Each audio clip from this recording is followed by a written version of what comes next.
మీ అందరి ముందు భీమ్స్ అనేవాడు ఒక పాటల రచయితగా ప్రయాణం మొదలుపెట్టి సంగీత దర్శకుడిగా సినిమా రంగంలోకి రావడానికి మొట్టమొదటి కారణం సంగీత దర్శకుడిని చేసిన నా హీరో, మనందరి హీరో అల్ల నరేష్ సార్. వయ్యారి బ్లాక్ బెర్రీ ఫోన్లే, వారే వహాలి బెర్రీ ఫోజులే, తోడ తోడ తోడా నన్ను చేసింది నన్ను తుక్కుడా తుక్కుడా తుక్కుడా, ఆడ ఈడ యాడ ఇన్నాళ్ళు తెల్వలేదు దీని జాడా, సర్రా దిల్ లుట్ట గయి, సర్రా ఓ మేరా దిల్ లుట్ట గయి, సర్రా ఓ మేరా దిల్ లుట్ట గయి, సర్రా ఓ మేరా దిల్ లుట్ట గయి. ఈ పాట ఎంతమంది తెలుసు?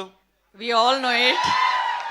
నాకు తెలిసి తెలుగు తెలిసిన వాళ్ళలో ఎవరు తెలియని వాళ్ళు ఉండరని నా స్ట్రాంగ్ ఫీలింగ్. సో దాంతో ఒక బ్లాక్ బస్టర్ హిట్ ఇచ్చి ఆ సినిమాతోటి నన్ను సక్సెస్ఫుల్గా ముందుకు పంపించారు సార్.